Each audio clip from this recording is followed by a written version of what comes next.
Hello students.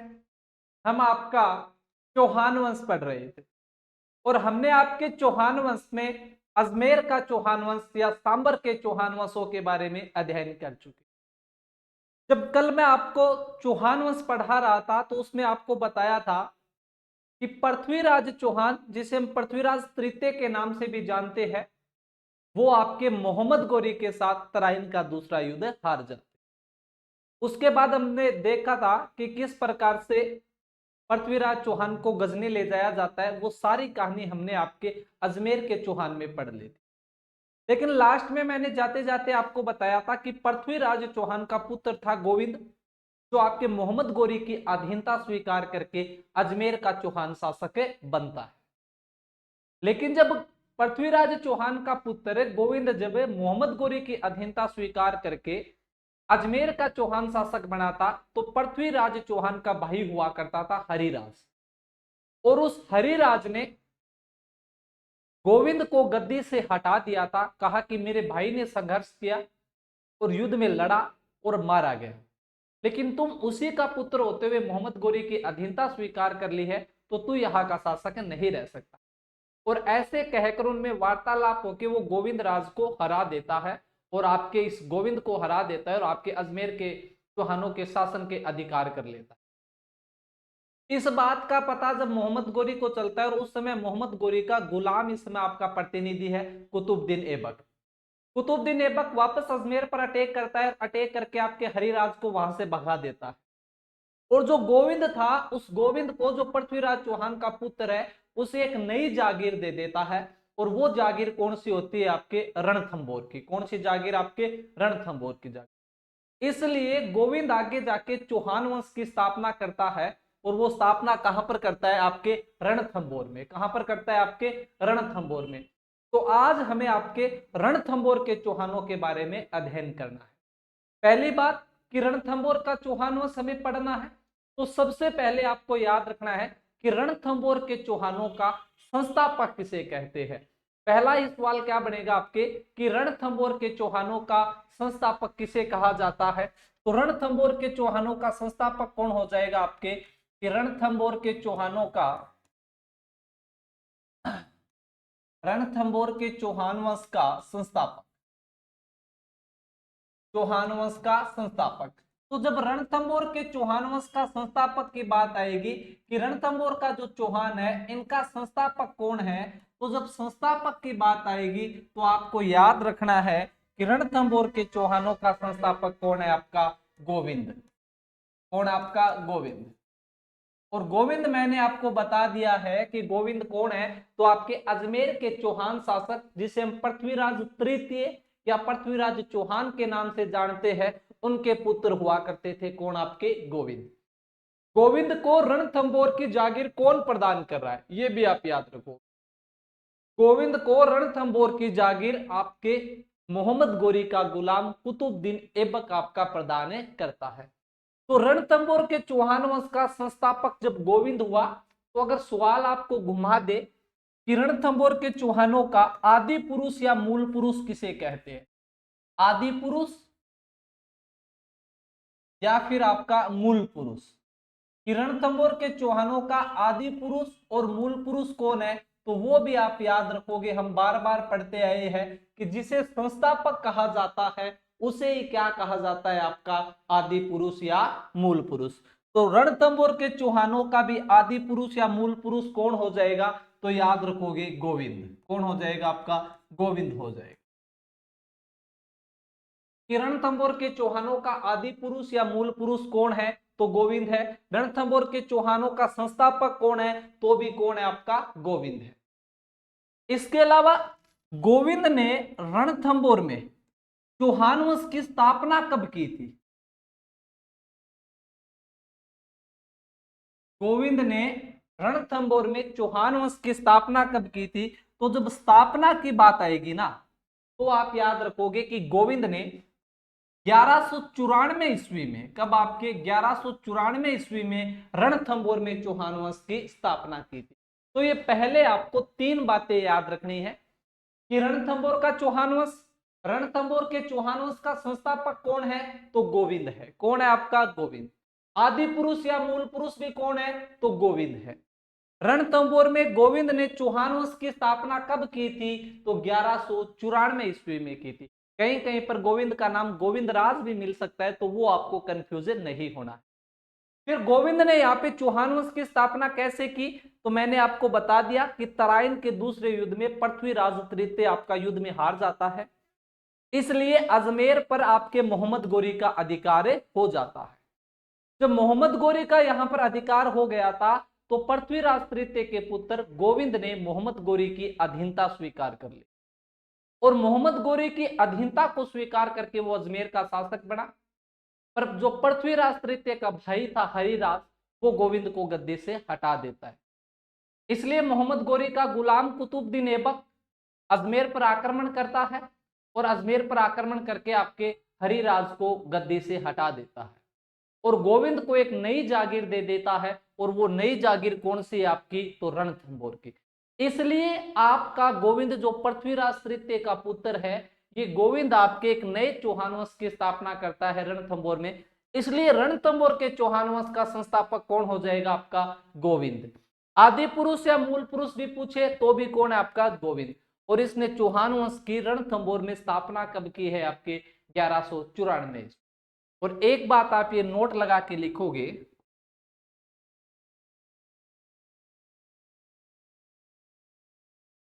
Note लगा के क्या लिखनी है आपको, गोविंद को रणथंभौर की जागीर, रणथंभौर की जागीर, रणथंभौर की जागीर, रणथंभौर की जागीर मोहम्मद गोरी के, मोहम्मद गोरी के गुलाम, मोहम्मद गोरी के गुलाम कुतुबुद्दीन ऐबक द्वारा दी गई थी। कुतुबुद्दीन ऐबक द्वारा दी गई थी, ऐबक द्वारा दी गई थी, ऐबक द्वारा दी गई थी। इसके बाद में एक बात ये भी याद रखोगे, यहीं पर लिख लो कि गोविंद राज कौन है, तो ये गोविंद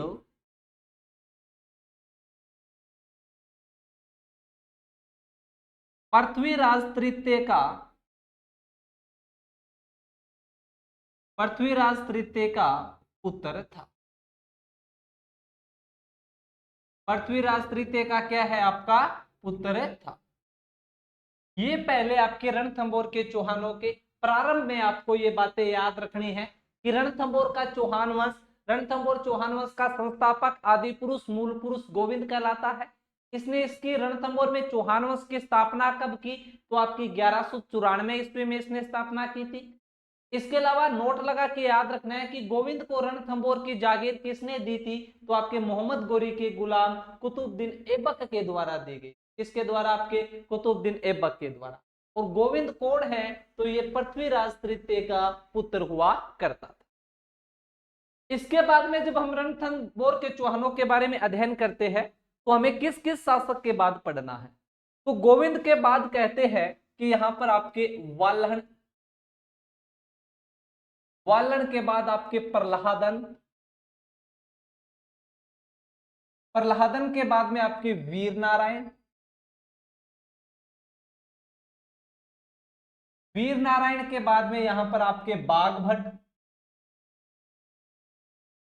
और बाघभट्ट के बाद में आपको यहां पे जेतर सिंह, और जेतर सिंह के बाद में आपके हमीर देव चौहान, हमीर देव चौहान। इन शासकों के बारे में आपको अध्ययन करना है कि रणथंभौर के चौहानों में हमें किस किस चौहान शासक के बारे में आपका अध्ययन करना है। तो रणथंभौर के चौहानों में हमें आपके वाल्हण, प्रहलादन, वीर नारायण, बाघभट्ट, जेतर सिंह और हमीर देव चौहान के बारे में आपका हमें अध्ययन करना है। तो इतनी चीजें आपको याद रखने की रणथंभौर के चौहानों में कौन कौन से शासकों के बारे में हमें पढ़ना है। इन शासकों का नाम भी आपके ध्यान में रहना चाहिए, क्योंकि अभी जो आपका पेपर हुआ था 2-4 दिन पहले एक पेपर हुआ था आपका सांख्यिकी वाला, तो उसमें ऐसे शासक का नाम दे दिया था जिसका हम इतिहास में अधिकतर पढ़ते नहीं है। आमेर के एक शासक हुए थे पुंजन देव, और पुंजन देव को इतिहास में लगभग हम अध्ययन नहीं करते, तो उन्होंने पूछ लिया था कि पुंजन देव किस वंश से संबंधित है, कछवा, गुहिल, राठौड़, चौहान। तो फिर समस्या होगी कि पुंजन देव के बारे में तो हमने अध्ययन ही नहीं किया। तो इन छोटे छोटे शासकों के बारे में भी आपका थोड़ा सा माइंड में ध्यान रखना है कि गोविंदराज के बाद वाल्हन शासक बना, वाल्हन के बाद प्रहलादन शासक बना, प्रहलादन के बाद वीर नारायण शासक बना, वीर नारायण के बाद बाघभट्ट शासक बना।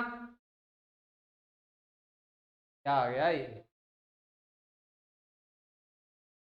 बाघभट्ट शासक बना। बाघभट्ट के बाद में आपका जेतर सिंह, और जेतर सिंह के बाद में आपके हमीरदेव चौहान शासक बने थे। इन शासकों के बारे में हमें आपका अध्ययन करना है।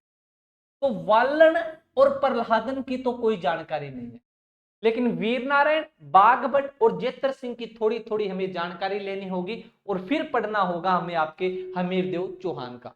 क्योंकि आपके जब भी रणथंभौर में चौहानों में सवाल बनता है तो सबसे ज्यादा जो संभावना रहती है वो आपके हमीरदेव चौहान से सवाल बनता है। लेकिन हमें थोड़ी थोड़ी जानकारी आपके वीर नारायण, बाघभट्ट और जेतर सिंह के बारे में भी आपका अध्ययन करना है। तो सबसे पहले हम देखते हैं आपके वीर नारायण के बारे कि वीर नारायण के बारे में हमें क्या आपका अध्ययन करना। तो जो वीर नारायण की बात आएगी, वीर नारायण, वीर नारायण। अब वीर नारायण के बारे में हमें आपका क्या पढ़ना है, तो आप याद रखना कि वीर नारायण के समकालीन दिल्ली सल्तनत का सुल्तान इल्तुतमिश हुआ करता, और इल्तुतमिश है वो रणथंभौर पर आक्रमण कर। जब रणथंभौर पे इल्तुतमिश ने आक्रमण किया था तो उस समय रणथंभौर का चौहान शासक कौन है, आपका वीर नारायण। इस युद्ध में वीर नारायण आपके इल्तुतमिश को पराजित कर देता है और अपने पैतृक राज्य की क्या करता है, रक्षा करता है। लेकिन पैतृक राज्य की रक्षा करते हुए खुद भी लड़ता हुआ क्या हो जाता है, आपका मारा जाता है। हमें पर याद रखना है, सीधा सा अगर आपका सवाल घुमा के एग्जामिनर पूछे कि दिल्ली सल्तनत के इल्तुतमिश को रणथंभौर के किस चौहान शासक ने पराजित किया था, तो वो कौन हो जाएगा, आपका वीर नारायण। या फिर दिल्ली सल्तनत के इल्तुतमिश के समकालीन आपका चौहान शासक कौन था जिसका रणथंभौर के चौहान के साथ संघर्ष हुआ, तो भी कौन हो जाएगा, आपका वीर नारायण। क्योंकि दिल्ली के सुल्तान इल्तुतमिश और आपके रणथंभौर के चौहान शासक वीर नारायण के मध्य संघर्ष होता है। इस संघर्ष में वीर नारायण जीत जरूर जाता है, आपका इल्तुतमिश को पराजित करने में भी सफल रहता है, अपने पैतृक राज्य को बचाने में भी आपका सफल रहा, लेकिन खुद लड़ते हुए आपका मारा गया। तो इतनी बात आपको ध्यान रखनी है किसके, आपके वीर नारायण की। तो वीर नारायण के बारे में हमने क्या पढ़ा, इनके शासनकाल में, इनके शासनकाल में, इनके शासनकाल में, इनके शासनकाल में दिल्ली सल्तनत,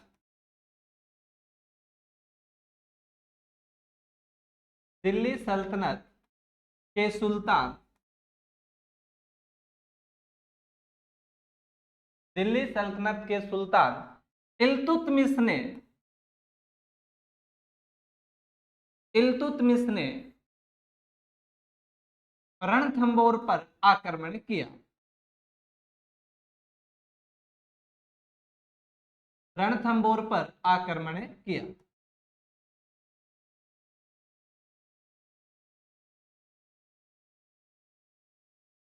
रणथंभौर पर क्या किया, आपका आक्रमण किया। वीर नारायण ने, वीर नारायण ने अपने पैतृक राज्य को, अपने पैतृक राज्य को, अपने पैतृक राज्य को, अपने पैतृक राज्य को बचाया, वह इल्तुतमिश को पराजित किया। इल्तुतमिश को क्या किया आपका, इल्तुतमिश को पराजित कर रहा है कौन, आपके रणथंभौर का वीर नारायण इल्तुतमिश को पराजित किया, पराजित किया, किंतु स्वयं लड़ता हुआ मारा गया, किंतु स्वयं लड़ता हुआ मारा गया।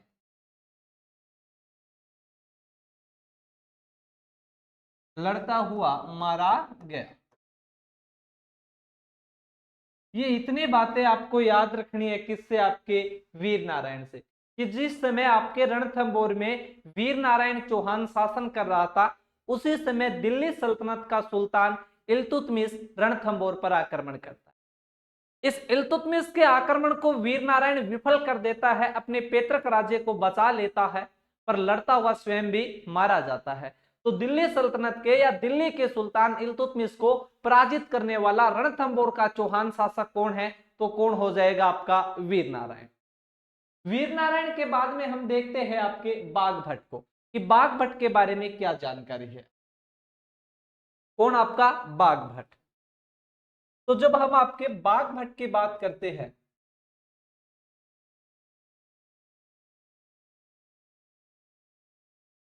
तो बाघभट्ट के बारे में आपको क्या याद रखना है, थोड़ी सी चीजें याद रखनी है, कि जिस समय आपके रणथंभौर में बाघभट्ट चौहान शासन कर रहा था, उस समय इनके समकालीन दिल्ली सल्तनत की गद्दी पे बैठी थी आपकी रजिया सुल्तान। कौन, आपकी रजिया सुल्तान। कि जिस समय रणथंभौर में चौहान शासक बाघभट्ट है, उस समय आपके दिल्ली सल्तनत की गद्दी पर कौन बैठा है, तो दिल्ली सल्तनत की गद्दी पर बैठा है आपके रजिया सुल्तान। और रजिया सुल्तान भी आपके रणथंभौर पर आक्रमण करती है। रजिया सुल्तान अपने दो गुलामों को सेना देके भेजती है, कुतुबुद्दीन को व आपके हसन गोरी को। कुतुबुद्दीन व हसन गोरी को रजिया सुल्तान रणथंभौर पर आक्रमण करने के लिए अपनी सेना के साथ भेजती है। लेकिन कहा जाता है, इतिहास दोहराता है, कि बाघभट्ट भी आपके उस दिल्ली से आई हुई सेना को क्या कर देता है, आपका पराजित कर देता है। तो कभी आपका वीर नारायण पराजित कर रहा है दिल्ली सल्तनत के सुल्तानों को, तो कभी आपका कौन पराजित कर रहा है, बाघभट्ट कर रहा है। जहां इस इतिहास को भुला दिया गया है, जहां हम दिल्ली सल्तनत के सुल्तानों की विजय गाथा का आपकी पताका गाते हैं, उनकी विजयों को वर्णन करते हैं, पर वहीं पर झांका जाए, वहीं पर देखा जाए, तो कि इस समय आपके रणथंभौर के चौहान शासक है, जो कभी इल्तुतमिश को चपले लेके भागने पर मजबूर कर रहे हैं, कभी आपके रजिया सुल्तान के गुलामों को यहां से मार मार कर भगा रहे हैं। तो ये राजस्थान की धरा है, राजपुताने की धरा है, इसके कण कण में आपके योद्धा पैदा हुए हैं। ऐसे नहीं कहा जाता कि आपके राजपुताना के राजपूतों ने इस धरती को अपने खून से सींचा है। इसीलिए सींचा है कि जो आपके विदेशी आक्रमण हो रहे हैं, जो आपके मुस्लिम आक्रमण हो रहे हैं, इस राजपुताना को उन लोगों ने सुरक्षित किया है। तो आपने देखा कि वीर नारायण है, वो तो आपके इल्तुतमिश को पराजित कर देता है, और बाघभट्ट किसे पराजित करता है, तो बाघभट्ट के समकालीन दिल्ली की गद्दी पर आपके रजिया सुल्तान बैठी है। और रजिया सुल्तान अपने दो सेनापतियों के नेतृत्व में आक्रमण करती है, और वो दो सेनापति कौन है, तो एक कुतुबुद्दीन है और दूसरा आपका हसन गोरी है। लेकिन दोनों को ही आपके पराजित का या हार का मुंह देखना पड़ता है। तो याद रखोगे आप कि इनके शासनकाल में इनके शासनकाल में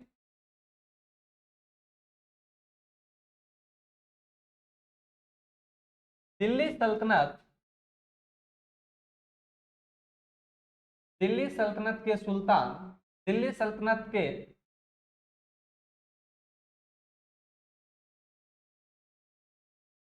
दिल्ली सल्तनत के रजिया सुल्तान ने अपने दो सेनानायक अपने दो सेनानायक अपने दो सेनानायक कुतुबुद्दीन कुतुबुद्दीन व कुतुबुद्दीन व हसन गोरी के नेतृत्व में, हसन गोरी के नेतृत्व में, हसन गोरी के नेतृत्व में रणथंभौर पर आक्रमण किया, रणथंभौर पर आक्रमण किया।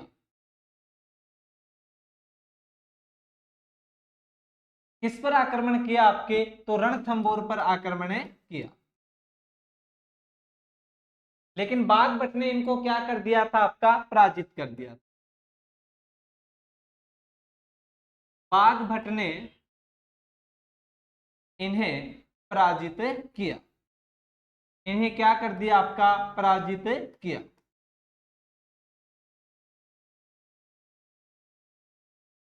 पराजित किया। बस इतनी बातें याद रखनी है किसको? आपके बाघ भट्ट के बारे में, कि बाघ भट्ट पर दिल्ली सल्तनत के किस सुल्तान ने आक्रमण किया था? तो आपके रजिया सुल्तान ने आक्रमण किया।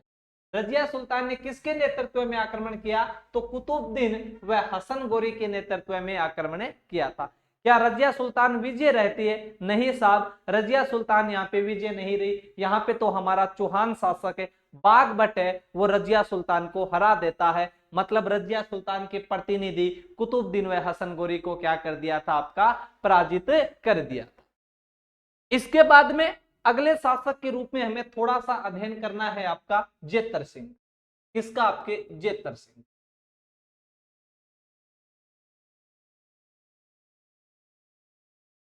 अब जेतर सिंह के बारे में क्या पढ़ना है? एक तो जेतर सिंह की आप मूल बात याद रखोगे कि जेतर सिंह जिस समय चौहान शासक बनता है और चौहान शासक या चौहान साम्राज्य का विस्तार भी करता है।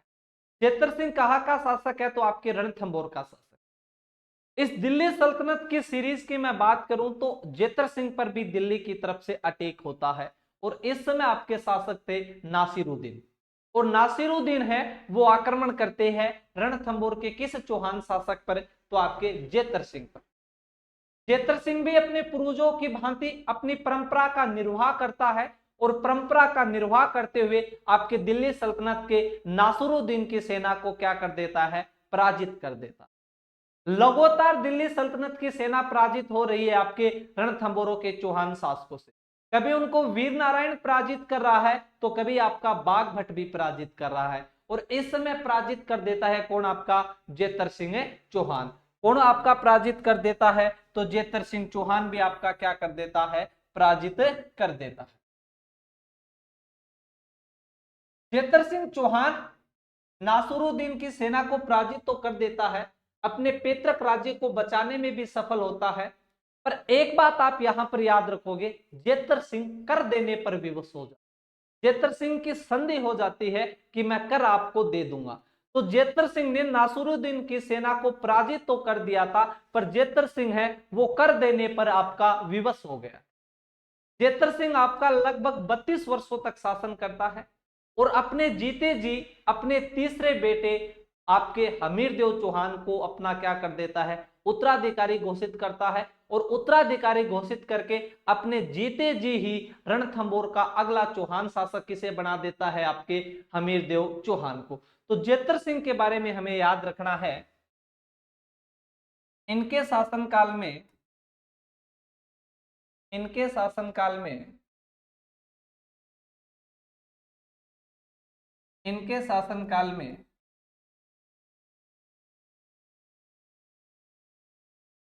दिल्ली सल्तनत, दिल्ली सल्तनत के सुल्तान, दिल्ली सल्तनत के सुल्तान नासिरुद्दीन का आक्रमण होता है।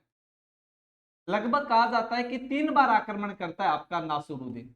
नासिरुद्दीन का आक्रमण होता है।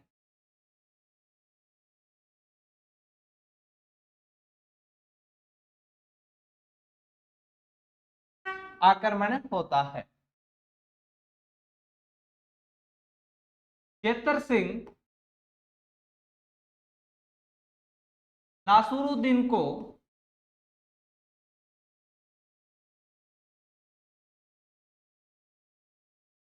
पराजित करने में सफल रहा, पराजित करने में सफल रहा।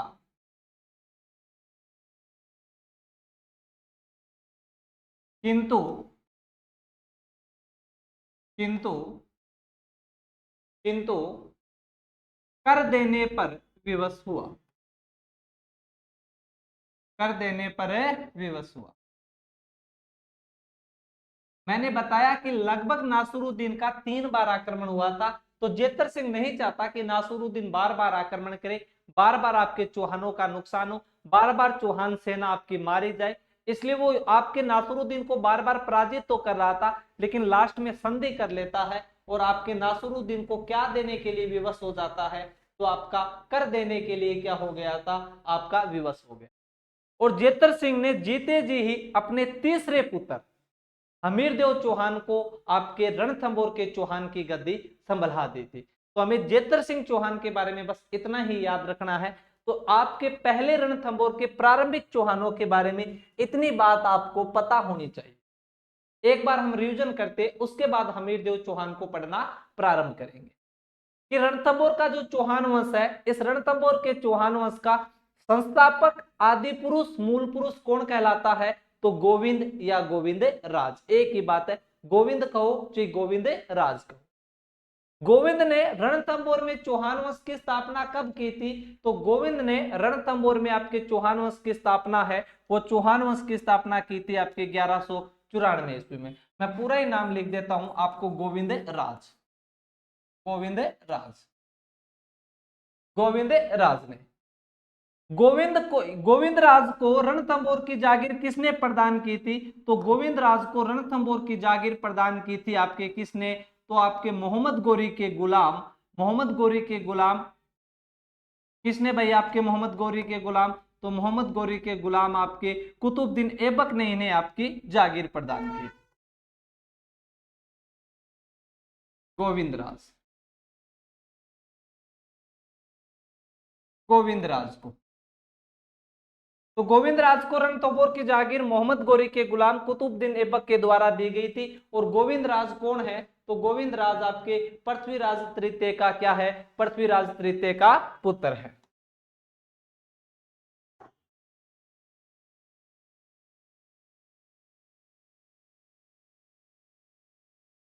गोविंद राज। इसके बाद में हमने देखा आपका कि गोविंद राज के बाद में रणथंभौर के शासक कौन कौन बने, तो वालन, प्रहलादन, वीर नारायण, बागभट्ट, जेतर सिंह और आपके हमीरदेव चौहान। इन शासकों के बारे में हमें आपका अध्ययन करना है। तो वालन और प्रहलादन के बारे में तो कोई विशेष जानकारी नहीं है, पर वीर नारायण, बागभट्ट और जेतर सिंह के बारे में हमें थोड़ी थोड़ी बातें पढ़नी है और फुल डिटेल से पढ़ना है आपके हमीरदेव चौहान को। तो हमने वीर नारायण की बात की, तो हमने देखा कि वीर नारायण के समय में दिल्ली सल्तनत की तरफ से रणथंभौर पर आक्रमण होता है। और इस समय दिल्ली सल्तनत का शासक कौन था, सुल्तान कौन था, तो इल्तुतमिश था। और आपके वीर नारायण ने इल्तुतमिश को क्या कर दिया था, पराजित कर दिया था और अपने पैतृक राज्य की रक्षा की, लेकिन स्वयं लड़ता हुआ मारा गया था। वीर नारायण के बाद चौहान शासक बना बागभट्ट। तो बागभट्ट के समय में भी दिल्ली सल्तनत की तरफ से अटैक हुआ और इस समय आपके दिल्ली सल्तनत की सुल्तान कौन है, तो आपकी रजिया सुल्तान। और रजिया सुल्तान अपने 2 प्रतिनिधि सेना नायक के रूप में रणथंभौर पर आक्रमण किया। वो 2 सेना नायक कौन थे, तो कुतुबुद्दीन व हसन गोरी। लेकिन कुतुबुद्दीन व हसन गोरी को पराजित कर दिया था किसने, आपके बागभट्ट ने। इसके बाद में जेतर सिंह चौहान शासक बनता है। तो जेतर सिंह के समय में भी दिल्ली सल्तनत की तरफ आक्रमण होता है। तो इस समय दिल्ली सल्तनत का जो सुल्तान था, वो सुल्तान कौन है आपका, तो नासिरुद्दीन। लगभग नासिरुद्दीन के 3 अटैक होते हैं, तीनों ही अटैकों में अपने पैतृक राज्य की रक्षा करने में सफल रहा कौन, आपका जेतर सिंह। लेकिन इस जेतर सिंह ने नासिरुद्दीन के साथ संधि कर ली थी और इसे क्या देने के लिए विवश होना पड़ा था, तो आपके कर देने के लिए विवश होना। और ये अपना जीते जी ही 1282 ईस्वी में अपने तीसरे पुत्र हमीरदेव चौहान को शासक बना देता है। कहां का शासक बना देता है आपका, तो आपके रणथंभौर का। तो अगले शासक के रूप में हमें पढ़ना है आपका हमीरदेव चौहान। तो अब आप हेडिंग लगाओगे हमीरदेव चौहान। हमीरदेव चौहान। जब भी रणथंभौर में चौहान वंश से सवाल बनने की संभावना आएगी तो सबसे ज्यादा जो आपका महत्वपूर्ण शासक है वो कौन है? आपका हमीरदेव चौहान। हमीरदेव चौहान के बारे में आप याद रखोगे, एक तो इन्हें आपका रणथंभौर का सबसे शक्तिशाली शासक माना जाता। पूछ लिया जाए कि रणथंभौर का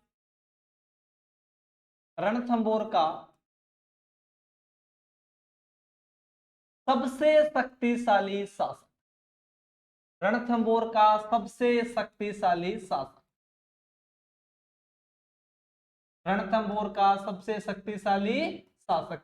तो रणथंभौर का सबसे शक्तिशाली शासक कौन है? तो कौन हो जाएगा आपका रणथंभौर का सबसे शक्तिशाली शासक? हो जाएगा आपके हमीरदेव चौहान। अब हमें हमीरदेव चौहान के परिचय से भी बात करनी है कि हमीरदेव चौहान के, पहले मैं इनका शासनकाल लिख देता हूं। इनका शासनकाल मैंने बताया 1282 से लेके 1301 ईस्वी।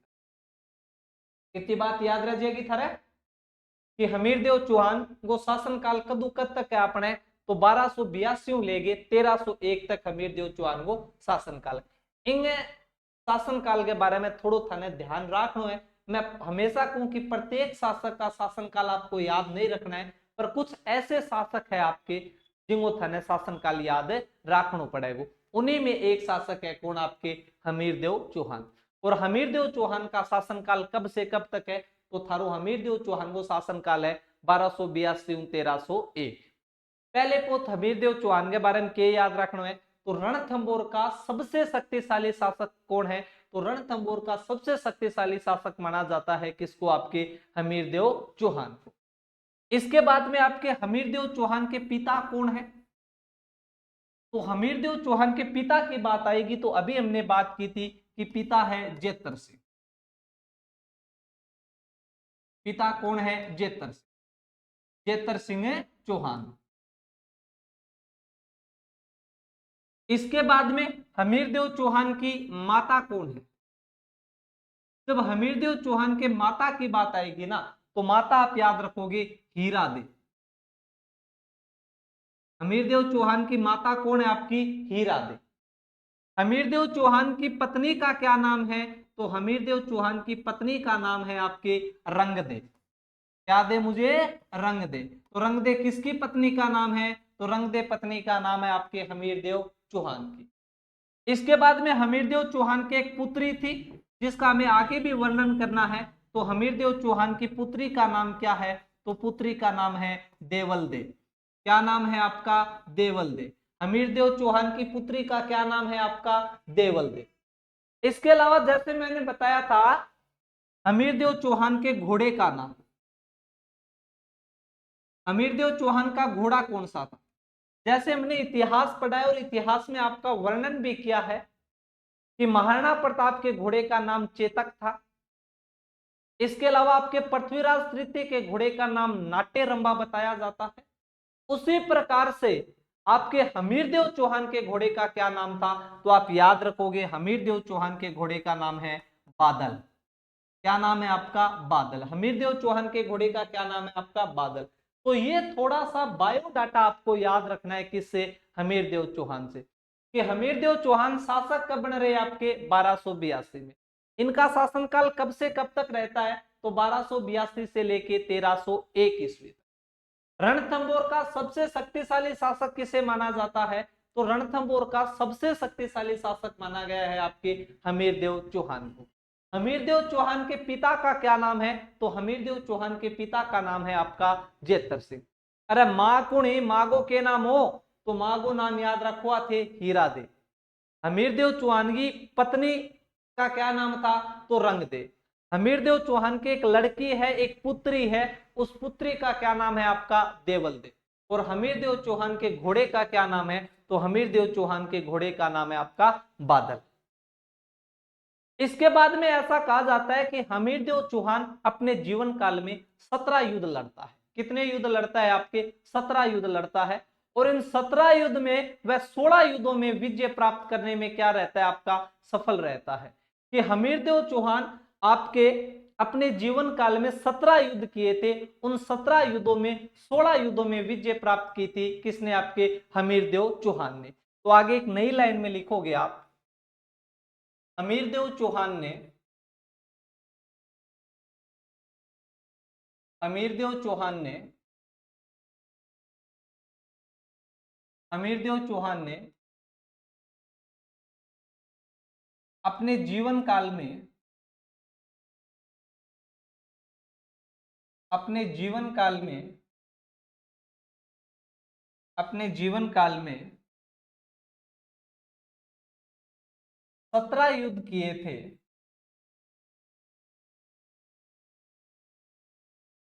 17 युद्ध किए थे जिसमें 16 युद्धों में विजय प्राप्त की। 16 युद्धों में, 16 युद्धों में विजय प्राप्त की। 16 युद्धों में क्या किया? आपकी विजय प्राप्त की। तो हमीरदेव चौहान ने कितने युद्ध लड़े हैं आपके? तो अपने जीवन काल में वह आपके 17 युद्ध लड़ता है। और 17 युद्ध में से कितने युद्धों में विजय प्राप्त की थी? तो आपके 16 युद्धों में विजय प्राप्त की थी।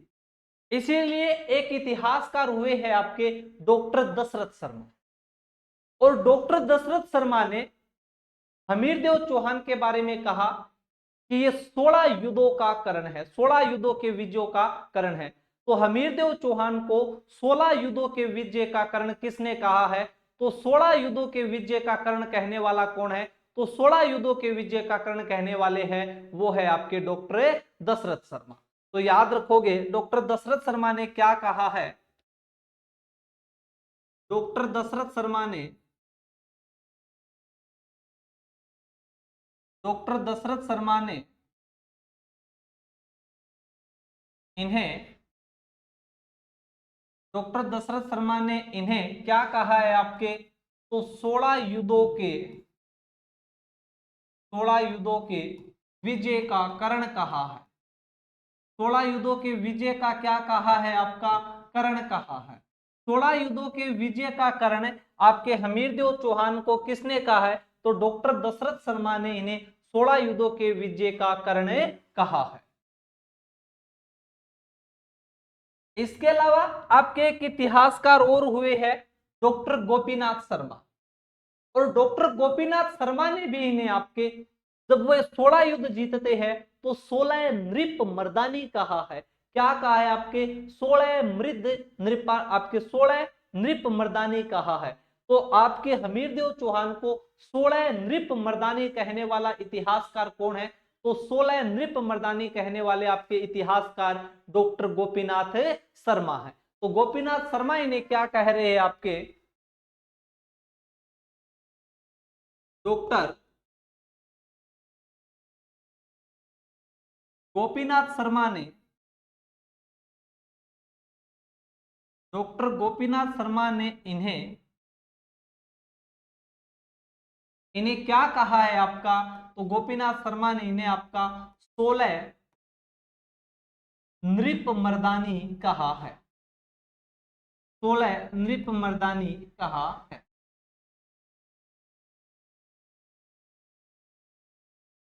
16 नृप मर्दानी कहा है। तो ये बातें आपको याद रखनी है किससे? आपके हमीरदेव चौहान से। समझ कि हमीरदेव चौहान अपने जीवन काल में 17 युद्ध लड़े थे, जिसमें से कितने युद्धों में इन्होंने आपकी विजय प्राप्त की है? तो 16 युद्धों में विजय प्राप्त की। इसीलिए डॉक्टर जो दशरथ शर्मा है, डॉक्टर दशरथ शर्मा ने इन्हें 16 युद्धों के विजयों का क्या कहा है? आपका कारण कहा है। इसके अलावा गोपीनाथ शर्मा ने इन्हें 16 नृप मर्दानी कहा है। 16 नृप मर्दानी किसने कहा है? तो आपके गोपीनाथ शर्मा ने कहा है। और 16 नृप मर्दानी किसे कहा जाता है? तो आपके हमीरदेव चौहान को कहा जाता है। इसके अलावा इतिहास में, इतिहास में आपके हमीरदेव चौहान को हटी हमीर के नाम से जाना जाता है। किस नाम से जाना जाता है आपके? तो हटी हमीर के नाम से जाना जाता है। ऐसा कहा जाता है कि अपनी हट के लिए प्रसिद्ध थे कौन? आपके हमीरदेव चौहान। तो याद रखोगे इतिहास में इन्हें, इतिहास में इन्हें इतिहास में इन्हें हटी हमीर के नाम से जाना जाता है। किस नाम से जाना जाता है? आपके हटी हमीर के नाम से जाना जाता है। हटी हमीर के नाम से जाना जाता है। जाना जाता है। इसके अलावा आपका एक ग्रंथ है हमीर महाकाव्य। कौन सा आपका ग्रंथ है? हमीर महाकाव्य, जो नयन चंद्र सूरी के द्वारा रचित है। और हमीर महाकाव्य में नयन चंद्र सूरी है, वो आपके हमीर की हट के लिए एक बात कहते हैं। और क्या कहा है हमीर का महाकाव्य में नयन चंद्र सूरी ने? कि सिंह सवन सतपुरुष वचन कदली फलत एक बार तिरिया तेल हमीर हट चढ़े न दूजी वार। क्या कहा है आपके हमीर महाकाव्य में नयन चंद्र सूरी ने हमीर के लिए? कि सिंह सुवन सतपुरुष वचन कदली फलत एक बार तिरिया तेल हमीर हट चढ़े न दूजी वार। कि सिंह सुवन कि एक बार शेर जिस रास्ते से चला जाता है वापस नहीं आता है। सतपुरुष वचन कि जो आपके सतपुरुष व्यक्ति होते हैं, जो आपके साधु सन्यासी होते हैं, उनके वचन कभी भी आपके खाली नहीं जाते हैं। सिंह सुवन सतपुरुष वचन कदली फलत एक बार कि केले के वृक्ष पे एक बार आपका फल आता है। तिरिया तेल हमीर हट चढ़े न दूजी बार। तिरिया तेल कि लड़की को विवाह में एक बार ही तेल चढ़ाया जाता है। तिरिया तेल सिंह सुवन सतपुरुष वचन कदली फलत एक बार तिरिया तेल हमीर हट चढ़े न दूजी बार। और एक बार हमीर अपने हट पे चढ़ गया तो वापिस वो अपने हट से पीछे नहीं हटता है। तो ये पंक्तियां किसने कही है? तो ये पंक्तियां आपके नयन चंद्र सूरी ने कही है। नयन चंद्र सूरी ने कौन सा ग्रंथ लिखा है? तो हमीर महाकाव्य ग्रंथ आपका लिखा है। और उसमें आपके हमीर के लिए, हमीर की हट के लिए उन्होंने एक दोहा लिखा। और वो दोहा आपका ये है कि सिंह सुवन सतपुरुष वचन कदली फलत एक बार तिरिया तेल हमीर हट चढ़े न दूजी वार। तो क्या लिखोगे आप? हमीर महाकाव्य में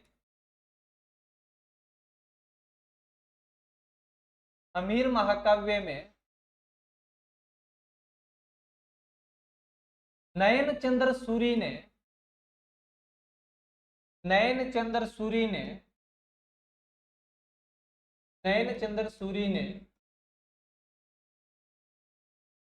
हमीर की हट के बारे में कहा है। हट के बारे में कहा है। क्या कहा है आपका? तो इन्होंने कहा आपका सिंह सुवन सतपुरुष वचन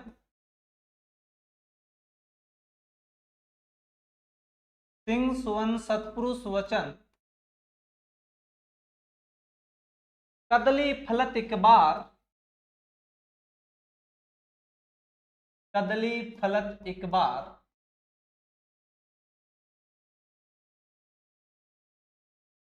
सिंह सुवन सतपुरुष वचन कदली फलत एक बार तिरिया तेल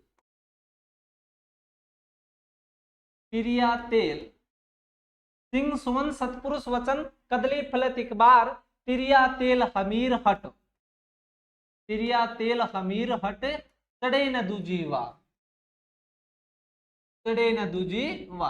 तो ये जो पंक्तियां हैं, ये पंक्तियां किसने कही है आपकी? तो ये पंक्तियां कही है आपके नयन चंद्र सूरी ने। नयन चंद्र सूरी ने पंक्तियां किसमें कही है? तो नयन चंद्र सूरी ने आपके ये पंक्तियां हमीर महाकाव्य में की। इसके बाद में हमें आपके हमीर के स्रोत के बारे में पढ़ना है कि हमीरदेव चौहान के स्रोत क्या क्या है। हमीरदेव चौहान की हमें जानकारी किस किस में मिलती है। लेकिन धन्यवाद साथियों, जय हिंद, जय भारत। आगे का जो हमीरदेव चौहान का पार्ट है वो हम आपके नेक्स्ट क्लास में करें। इसी के साथ जय हिंद।